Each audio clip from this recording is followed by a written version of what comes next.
मंगल मूर्ति सद्गुरु मिलवें सर्वाधार। मंगलमय मंगलकरम विनवां बारंबार। धन्य धन्य सद्गुरु सुखद महिमा कही न जाय। जो कछ कहूँ तुम्हारी कृपा ते कछु न बसाए।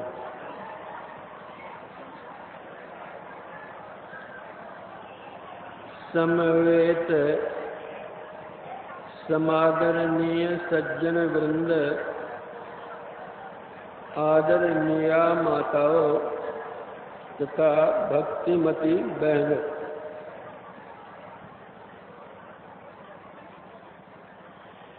आप लोगों को ज्ञात कराया गया है कि यहाँ संत मत का सत्संग होगा।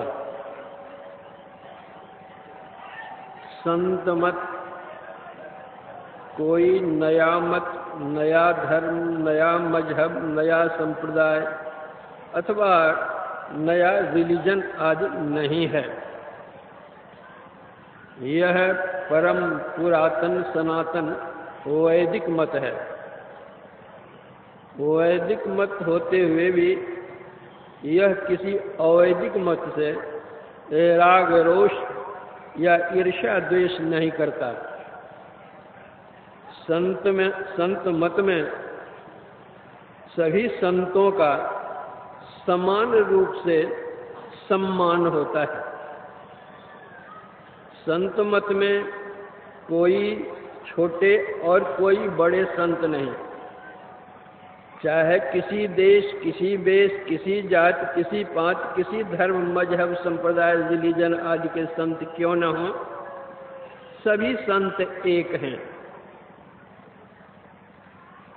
इसलिए सत्संग के आरंभ में सब संतन की बड़ी बलिहारी का पाठ होता है और संत मत बतलाता है हिंदू, मुस्लिम, सिख, ईसाई, जैन, बौद्ध सब भाई भाई। संत दादू दयाल जी महाराज ने कहा है, जे पहुँचे ते कही गए, तिनकी एक ही बात, सबे सयाने एक मत, तिनकी एक ही जात। संत मत में जात पात भी कोई बात नहीं होती। सभी पहुंचे हुए संत एक होते हैं। अवश्य ही भिन्न भिन्न काल और देशों में संतों के प्रकट होने के कारण तथा इनके अनुयायियों द्वारा संत मत के भिन्न भिन्न नामकरण होने के कारण संतों के मत में पृथकत्व का ज्ञात होता है। परंतु जली मोटी और बाहरी बातों को तथा पंथाई भावों को हटाकर विचारा जाए और संतों के मूल एवं सारे विचारों को ग्रहण किया जाए तो यही सिद्ध होगा कि सभी संतों का एक ही मत है। विश्व में अनेक प्रकार के धर्म फैले हुए हैं, किंतु विवेक विलोचन से अवलोकन करने पर हम देख पाते हैं कि वैदिक, ईसाई और इस्लाम इन तीन धर्म के लोगों की संख्या अधिक है। कहने के लिए ये तीन धर्म हैं, किंतु वैचारिक दृष्टि से तीनों में कोई भिन्नता नहीं है, एकता है। यदि हम लोक दृष्टि से देखें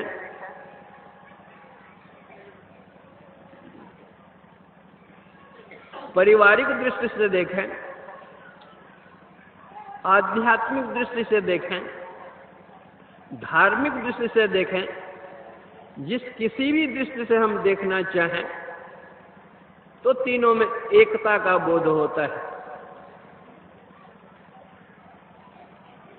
पारिवारिक दृष्टि से देखिए,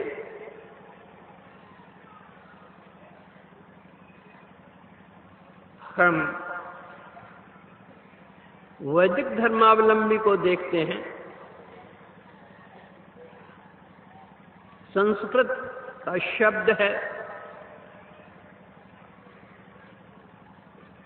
पितृ।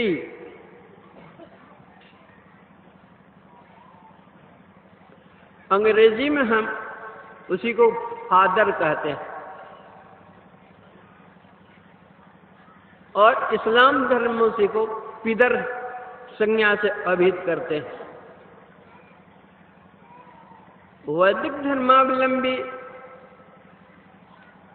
भ्रातृ शब्द कहते हैं, ईसाई ब्रदर कहते हैं, और इस्लाम बिरादर कहते हैं।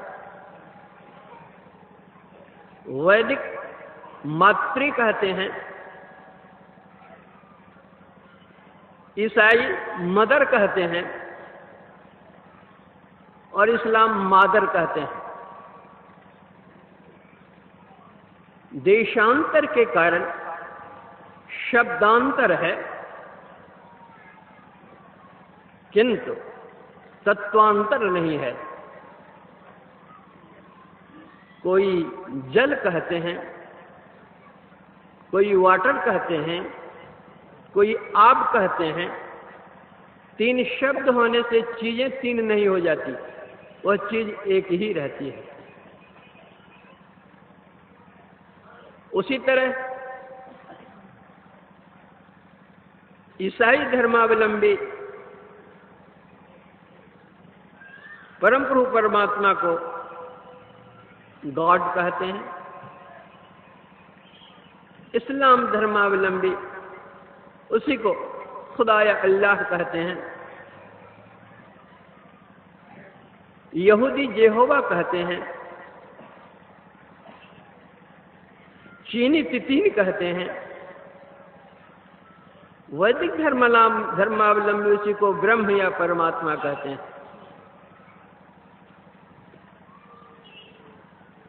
उस परम प्रभु परमात्मा को कोई सगुण रूप में मानते हैं, कोई निर्गुण रूप में मानते हैं, कोई सगुण निर्गुण के मानते हुए उससे परे भी मानते हैं। जब हम शिक्षा की दृष्टि से देखते हैं तो इन तीनों धर्म में एकता है। वैदिक धर्मावलंबी जब पढ़ने के लिए जाते हैं विद्यालय में, वहां उनको वर्णमाला का ओ अक्षर पढ़ाया जाता है। ईसाई धर्म में ए शब्द अक्षर पढ़ाया जाता है, और इस्लाम धर्म में अलिफ अक्षर पढ़ाया जाता है। ये तीनों एक ही के तीन रूप हैं। ए से ओ होता है और अलिफ से भी ओ होता है। वैदिक धर्मावलंबी वही ओ से आरंभ करते हैं। गुरु नानक देव जी महाराज मौलवी साहब के यहाँ पढ़ने के लिए गए। मौलवी साहब ने उनको पढ़ाया, पढ़ो अलिफ।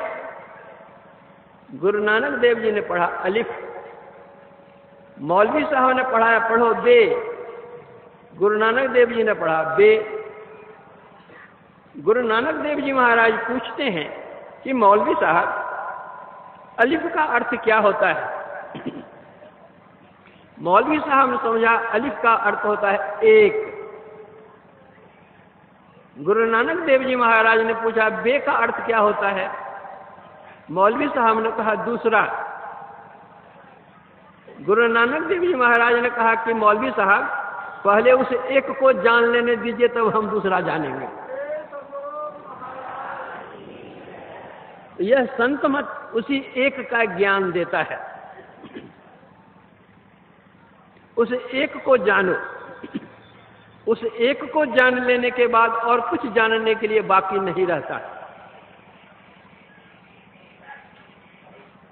धार्मिक दृष्टि से यदि हम देखें तो वैदिक धर्मावलंबी गंगा जल को पवित्र मानते हैं। ईसाई जॉर्डन नदी के पानी को पवित्र मानते हैं और इस्लाम धर्मावलंबी आबे जमजम के पानी को पवित्र मानते हैं। वैदिक धर्मावलंबी मठ मंदिरों में जाकर के पूजा करते हैं। ईसाई धर्मावलंबी गिरजाघरों में जाकर के पूजा करते हैं और इस्लाम मस्जिद में जाकर के पूजा करते हैं।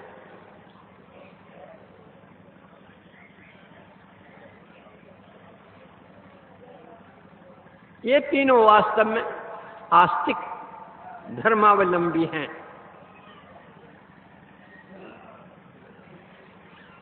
सभी धर्मों में बतलाया गया है कि ईश्वर एक है, अनेक नहीं है। उस एक ईश्वर का भजन करो और वह एक ईश्वर कहीं बाहर संसार में नहीं मिलेंगे। जब कभी मिलेंगे तो अपने अंदर मिलेंगे।